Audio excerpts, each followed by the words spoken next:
welcome back to Sharks Happen. My name is Sal, I'm your host, going over shark attacks from the 1900s till present, mostly large sharks, and we're going to get started right away. We're going to head over 20 miles southeast of Naples, Florida, in the Gulf of Mexico, and the date is May 13th of 2002. Fermin Gallegos, he is 31 years old. He was out fishing with a friend and his nephew, and they were bringing in a redfish. They got it up to the boat, and Fermin reached down into the water.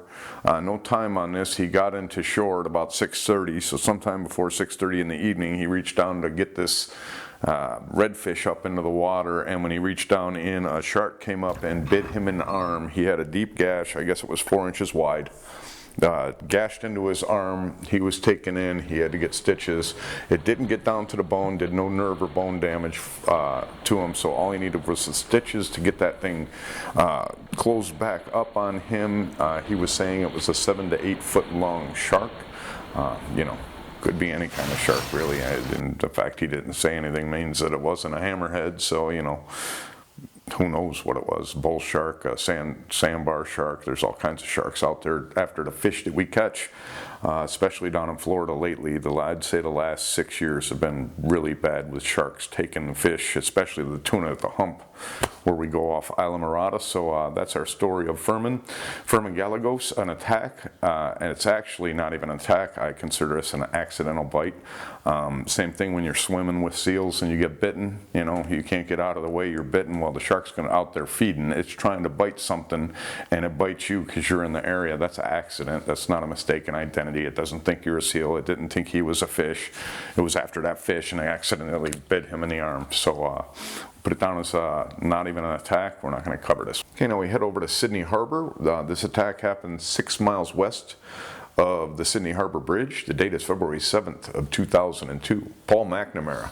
He is 35 years old, and he is out doing some kayaking at 7:15 at night.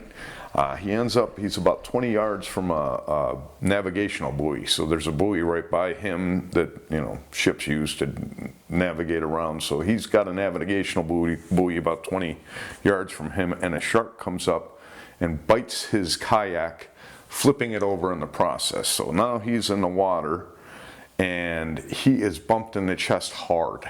He's bumped in the chest, and then he says he could feel the swirl of water go underneath him as the shark went, obviously, under him. And he made a mad dash swimming over to that navigational buoy and climbed up it and was hanging on to that until he was rescued. He wasn't bothered by the shark again. He had no mention of seeing a shark again. He was picked up. He ended up with a bruise on his chest from where he was bumped by the shark. And he had scratches from the barnacles that were clinging to the buoy. So from him hanging on the buoy, those barnacles were scratching him up pretty good. So he had to get probably some antibiotic treatment for that, because, you know, that's probably dirty stuff. But he didn't end up getting bit. They did end up examining the kayak. There was a bite mark to the kayak, and there was a tooth fragment in there. And I brought this up a lot, that I never see, you know, bull and tiger rarely see their teeth in something. Well, this was a bull shark. A bull shark grabbed onto him, flipped him over, bumped him in the chest, and just swam on his way. Goes along with my thing with this territorial attacks, and it surprised me the bull shark would do the same thing as a white. But it seems he just wanted that thing out of its area. It bothered him. He attacked the kayak. The guy ends up in the water. He bumps him and just swims on his way. Wasn't interested in what's in the kayak. He's interested in that kayak itself being in his area, is my take on that. So we're going to put this down as an attack and no injury by a bull shark. Okay, now we head to Palauwe Beach Park, which is in Maui, Hawaii. The date is August 14th of 2013. Jane Luttropp, she is 20 years old. She's out doing some snorkeling. She's got a bikini, mask, snorkel, and fins on, and she is swimming along 50 yards from shore, 4:30 in the afternoon, in 15 to 20 feet deep water. And she suddenly attacked.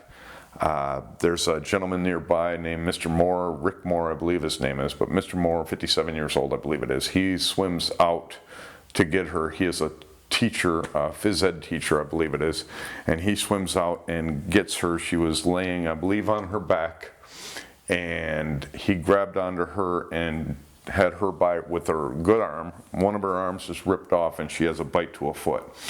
and he takes her good arm and puts it around him, and he starts taking her into shore. She is saying over and over to him that she's going to die. So she's in a bad state of mind, probably deep into shock at this point, not even the blood shock, just shock. That's what it sounds like, and she falls into a coma before she gets into the hospital. I forget what it is, if there was some kind of a bacteria from the bite that had caused this problem, but she had fought, you know, to survive this attack for, I believe it was a week, 7 days before she passed away from the injury and from the after effects of the injury. You know, it took her whole arm off. I believe it was the right arm, and she had a bite to her foot. But you would think that it would be survivable, but I'm thinking that her frame of mind as she was being brought into shore, her being so scared that she was going to die, probably didn't fare well with her being able to survive what had happened when she ended up in the hospital. You never know, but I think that that's just bad news when you start freaking out. I ended up cutting myself. You can probably see this big scar I had in some plastics plant when I was about 19 at 4 or 5 in the morning. I was on midnight shift, and they had these big thick runners that were coming out of the machine. These are plastics, and you have a little X-Acto knife, and you cut those runners off. So I was cutting them, and they were hot, and they didn't like the coloration of them when you cut them when they're hot. So they told me to wait till they're cool. So cut them with this little skinny knife blade. So I told them I'm going to cut my hand. Well, sure enough, right through there. First thing I saw was purple. You know, that's bad news when you see that. Well, I am such a chicken of hospitals. I haven't been to the doctor. That was the only time I was in a doctor since I was about 15. I did go once. I had a backache, but he thought I was there for drugs and didn't give me anything. And luckily, my sister had Vicodin and gave me a couple Vicodins, so I was able to cut those in half and be able to work through my back pain. The doctor did say it was weight gain that causes my back pain, and I think he's right, because every time I hit a certain range of weight, I start feeling my back start to go. So I kind of go ahead and regulate my weight now. But I will freak out. I almost put myself in shock just having to go into this little clinic. And they ended up sending me into the hospital. The clinic, there was only one person there, but they sent me to the hospital, first of all, to scratch around in that cut to make sure there was nothing, you know, that needed to be repaired, probably nerves and things like that they were looking at. But I was freaking out even in the hospital. I'm terrible with that. So I'm also one that's not going to do good if, you know, if I have to fight my way through something like that where I'm freaking out already. That's not good for your system. So I could see that, you know, she was in that kind of state of mind, just freaking out about what had happened, and it didn't bode well. That's an attack, not an attempt to predate. You know, they think it's a tiger shark. I think it's definitely a tiger shark. That's their MO. Take a piece and go. That's what they do. That's why they're probably the shark that I least want to run into. I do not like tiger sharks. I don't like bull sharks either. And I don't like great white sharks as far as running into any of them. But, you know, a bull shark and a great white aren't going to take a body part and just go on their way. So that's our story of Jane Luttropp. 20 years old, an attack, fatality, not an attempt to predate by a tiger shark. Okay, we're going to finish out our unprovoked attacks over in St. Thomas Bay, which is Malta. The date, July 20th of 1956. Jack Smedley is 40 years old, and he is out taking a swim. Also, Tony Gretsch, a former student of his, is out taking a swim, and they bump into each other sometime in the afternoon, and they start swimming and they're talking. And Tony Gretsch says that they were swimming, and Tony's swimming along with them, and Tony switched to I believe it's a backstroke, and says he wasn't 5 feet away from Jack when Jack suddenly yelled out, "Look out!" And he looked over to Jack to see Jack pulled under the water, just disappears under the water, and then he is bumped. Tony is bumped in the chest hard. And then he says that he's got a large black fish underneath him, and he put his hands down to push, and the shark pushed him out of the way. It was pushing him out of the water with this when he got bumped in the chest. It was pushing him up out of the water, and then the shark kind of went underneath him. He pushed off with his hands and got pushed out of the way. He said that Jack surfaced on the other side, which means that shark had his buddy in its mouth when it bumped him and took him underneath him. So his buddy Jack pops up on the other side, but he says he's bent over as if he's got a stomach ache. And before he could even get over to him, he disappears under the water again. Now Tony swims into the beach, and as he gets in the shallows, he slows down, And the people ask him, did he drown? Did he drown? And he says yes. So he was taken by a shark. Jack Smedley, probably a great white. I would put money on it that it's a great white that ended up with them. Plus he disappeared. They never were able to find his body in a search. Creepy that he was bumped when his buddy was obviously in the shark's mouth and took him to the other side of him. Reminds me of Ray, was it Ray Kellett, I think the name is? I think it was Ray Kellett, Sam Kellett, I think it is, that got, that the shark went to the other side of the guy. So the one guy was sitting there and he had seen the shark on the other side, and the shark came up on the other side of him, taking his buddy in his mouth, almost swallowing him whole.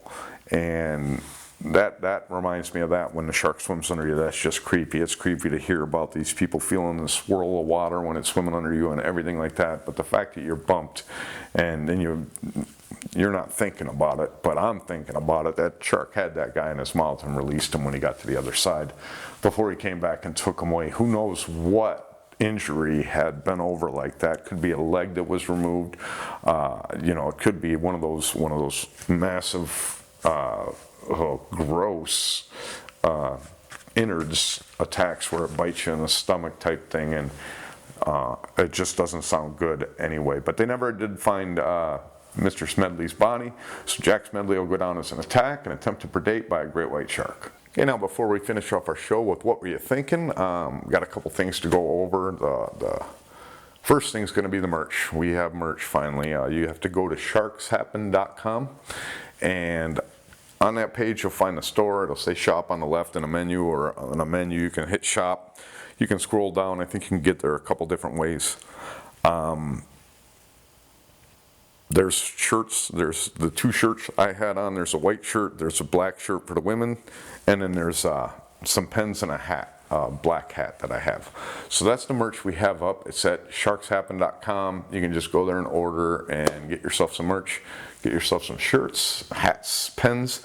I also wanted to mention that the ladies' shirts, they run 2 sizes too small, which means that a large is actually a small. I have it listed up on both of them, the white men's shirts and the women's shirts. The regular sizes, and under sizing, there's the sizing and then there's parentheses next to it. The sizing is what's actually tagged on the shirts that I have. So the shirts say the sizing, small, medium, extra large. The actual sizing of the shirts is in the parentheses next to it. So you're gonna have double extra smalls, smalls. So they're all smaller than they should be. You're gonna have to up 2 sizes to get to what you want. My wife wears a medium. She had to have an extra large for it to fit. So to let you know, order 2 sizes larger than you normally do with those women's black shirts, and the men's white shirts go up 1 size. I wear an extra large in the men's white shirt, where I wear a large in the black shirts. There was nothing I could do about the sizing of that. I wanted to bring that up to you. So that's the merch here. Now we're going to get into, I did watch the Discovery Channel. I saw comments, I went through and saw comments, people talking about the Discovery Channel, CNN clip of the, I don't even know what they were trying to do. Let's get into this real quick, this Discovery Channel thing, box. It looked like some kind of a, you know, I would say plexiglass box is the best thing I could see. Shark swimming around it, and an idiot is banging on the thing. Now, they know what banging is going to do with the shark. It's gonna rile them up. What I ended up seeing, you know, and I watched it to see, you know, this massive hit that this thing took, because, you know, I think back to that attack on the kayak where it basically bent it in the hat backwards. To fold it like that, they went through how fast and how heavy that shark had to be to hit that thing. I didn't see any of that in this attack. It didn't look anything extraordinary as far as the rush that it made at this class. What I saw was something collapsing in the way it was built to collapse, a la jumping into sharks to get an attack. This is the same thing. This thing was created to do that, and I think the guy in it was surprised the 2 times that it got bumped from below that it didn't fall apart then. I think that's what his only concern was, is that, you know, that thing's bumping it, and it's not bumping it hard. Is this thing going to fall apart before it's supposed to, before it looks like an attack? I didn't see that as something that would knock people up in the air out of a kayak. I hit that hard. But I do think that they think that They know the same thing I know about sharks and territorial attacks on boards, boats, whatever's in the water making them mad. And that guy made them mad by pounding on the glass. They're going to bite whatever they can get. And that's what I was saying about the earlier attack there. They don't care that they have the surfboard. They don't care if they have the person. They don't care if they have both. It's usually going to be just one bite and done. Some of them, it's extremely mad, and you end up with a Lewis borin with a missing section of the body and the board. Just one hit, but that's the same thing. Back then I thought that was mistaken identity because of how hard a hit it was. I no longer think that. I think that was territorial along with the rest of these. I think most great white attacks are territorial. They're mad, something's around them, they want it gone, and they bite it. And that's definitely what I see happen to that thing is, you know, people were saying, oh, it was going to bite at the guy. I don't think, you know, I think it was going to bite at the guy because it couldn't tell what the hell was around the guy. I know the sharks could tell, they could see whatever, he was inside of something. They acted funny as if it was inside of something, and they kept a bigger distance than I would think that it would from just a person that's in the water. So I think the sharks knew that the thing was there. The way that they bumped it with their bodies as they were going by, that reminds me of the raft stories from the Indianapolis. Same thing sharks do there. I think they could tell that thing was there for sure. So they weren't, you know, surprised by that. They were probably just pissed off when this guy just keeps pounding and pounding and pounding. Well, that's going to set them off. And one of the sharks came up from behind. And I didn't catch what the one guy was saying to that guy just before that shark came up. But they knew what was going to happen. They knew that thing was going to be destroyed as soon as one shark comes in with the decent. That's why he said what he said, the guy that was inside of this plastic thing. But here's my deal. The thing grabbed whatever it could and just started swimming. It ended up being the rope that it ended up with and started swimming. We've gone over attack after attack where the one guy was bit in the leg when a shark pulled him off of his board. Sharks go into town, they can, his buddies, surfers that are more toward shore, look out, they think his buddy's being ravaged by this shark. It's just thrashing and moving its head and they're splashing and everything going on, and it didn't have his buddy, it had his board. It bit his buddy when it bit the board and his buddy, but it ended up just having the board. So does the shark have you? Does the shark have the board? Kayaks. Most of the time that it hits kayaks, it's after that kayak. That kayak's the thing in the water. It doesn't care what's in the kayak. Very rarely does anybody get touched once they're knocked out of a kayak. We've had people land on a shark, and we'll get into that attack on a kayak in a while. She was hit from behind. Such force knocked her in the air, and she ended up landing right on the back of that shark as it was swimming away. So these things are hitting these things hard and just getting their frustrations out and leaving. Sometimes, like with the boards, I'm going to post two links. One is going to be a kayak. A guy is knocked out. A lot of you have probably seen this guy knocked out of his kayak. The kayak is now 20 yards away from the guy, 20, 30 yards away from him, and this shark is going to town on this kayak. Then, like Jaws, you see the kayak start slowly making its way back over to that guy. And it goes all the way back over to the guy. Shark doesn't bother him. And I'm also going to post another famous link that we've all seen, but I want to show you that these attacks on the boards, on the kayaks, on the boats, they're all the same. And none of them have to do a thing with feeding. Not one. And I'm going to post the one of the guy that was in his championship surfer tournament when that shark came up and grabbed onto the other end of his board. And he just stayed on the other end of the board and let that shark do its thing. It wasn't interested in him. So now I know that these sharks and boards, and I've always said that when I started doing this and started seeing what's going on with sharks and boards, I want to be on a board when I'm bit. They're not doing the feeding thing. Now, where I don't want to be with a large great white is in the shallows swimming with people, because if they're coming in there with a busy beach, it's going to be a Lloyd Skinner situation more often than not, that's a hungry shark, it's a desperate shark, and it's going to grab somebody and take them away. I do not want to run into a great white and a beach where I'm just sitting there swimming, there's no surfing going on, and a shark shows up. That's terrible. But these sharks hitting these borders, it's like, I don't know if you've seen it, but Ultron, when he rips off that arms dealer's arm, takes his arm and says, oh, I'm sorry, did that hurt? That's kind of what the shark's doing. It didn't mean to hurt you. It wanted you and your board. Basically, it wanted whatever you're on out of the water. And that's what's going on with the boards, the boats, and the kayaks. All of them are the same. I'm going to post those two links, but we've gone over story after story after story where the shark grabs the person and bites them once, bites him a couple times and goes off. Sometimes it does like the case that the Morro Bay, where it bites him 3 times. When I watched the Discovery Channel on that one, Collier said that he didn't know why it would be a couple extra bites after the first bite that he thought was predatory. I don't think it was predatory. I don't think it was an attack to eat. It was an attack to damage whatever was there, and it did a good job of it. So the multiple bites doesn't surprise me. You know, Omar Conger being chewed up and dropped off by his buddy, same thing. That was on a diver, but that's the same type of an attack. But those boards and boats and kayaks, if you're being attacked by a shark, it doesn't want anything to do with you. It's after what you're in. So, you know, it's no consolation when you lose a leg, when you lose your life, but it's not the intention of the shark. That's not what it's after. It's not out to hurt you. Actually, it's not out to kill you. It's out to bite whatever it wants out of the water. Okay, now we're going to finish off the show with what were you thinking? We're going to head over in 1947 over in the Bahamas.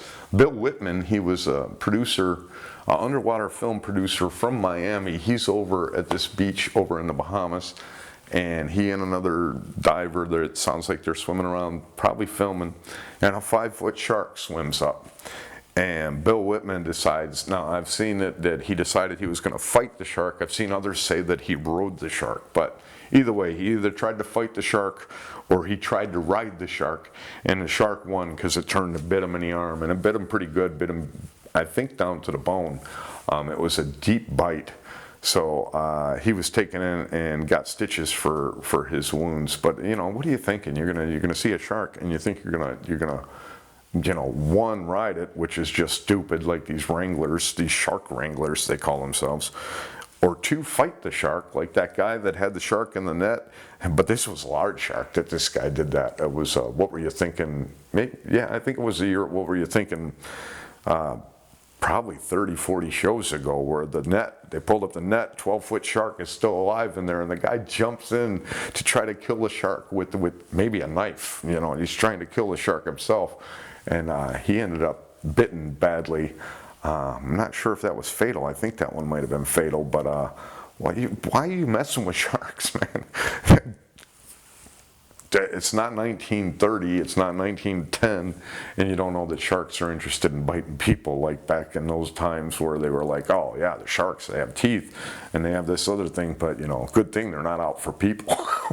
What do you mean? They may bite you just to bite you. These sharks, animals don't get mad and just do things that they do. I mean, this is where myself and the marine biologist, we part ways, is that they're sitting there thinking that these sharks are not animalistic. And I say these sharks are animals like any animal, and you can't predict it. You can't predict when it's going to do what it's going to do. That's why I would never go out there and do the swimming with the great whites. I also would not go out there and do the diving with the tigers, with the bulls, with the oceanic white tips, because yeah, people get away with it. People know that when they're in the certain environment with the sharks, that the sharks are aware that they're not supposed to be there, and they're curious as to what they're doing there, and then they're being fed and everything else. So they end up getting along with them for the most part. But that doesn't mean that you don't end up with the Eric Ritter standing there telling everybody how, you know, these things are not animalistic, and one of them comes up and bites you in the leg and takes a piece of your leg with them. That's because they're animalistic, and when you're dealing with animals, unpredictability rules the day. So that's our story of Mr. Bill Whitman and What Were You Thinking? I hope you enjoyed the show. I hope you go to sharkshappen.com and order yourself up some merchandise, and I will be back in a few days now that I can concentrate on the show. Also, while you are on that site, you can scroll down. I don't know if it has I don't think it has a button for downloads. You have to scroll down and you will see download. You can download the attack spreadsheet right there on the website. It's on that page. You scroll down and you'll see a download button. You don't need to do anything, just hit that and it'll download an Excel spreadsheet that has all the attacks. I think there's 228, maybe 240 on there. I have about 100 or so that we've already gone over that I haven't put in there yet. So I haven't gotten back to my spreadsheet yet. I have been picking up little things that I'm seeing, especially with this boards and things. I'm pretty convinced that it doesn't matter what the shark has with those things. So I'm settled on boards now and the sharks, and that you know, none of those are ever to feed. You know, I think one or two have turned into a feeding event after the attack. Ben Linden, I think, is the one that turned into a feeding event. But I mean, you know, some of the most vicious ones aren't even a feeding event. That shark that took 3 passes at David Lilienfeld until it finally got a piece of him. It was biting his board. He was even holding the board up against the shark's teeth the last time he was seen alive fighting off the shark. He had his board up against the open mouth teeth to keep it away. The guy said it lasted about 2 seconds, and that's when he ended up being bit on that 3rd attack, on that 3rd pass. It just took his leg right off and left him floating, his leg floating, and it just swam around the area for the rest of the day. You know, not to feed. That's our show for today. I hope you enjoyed it. I hope you'll be back in a few more days. But remember, if you go into that water, you are much more afraid of those sharks than they are of you.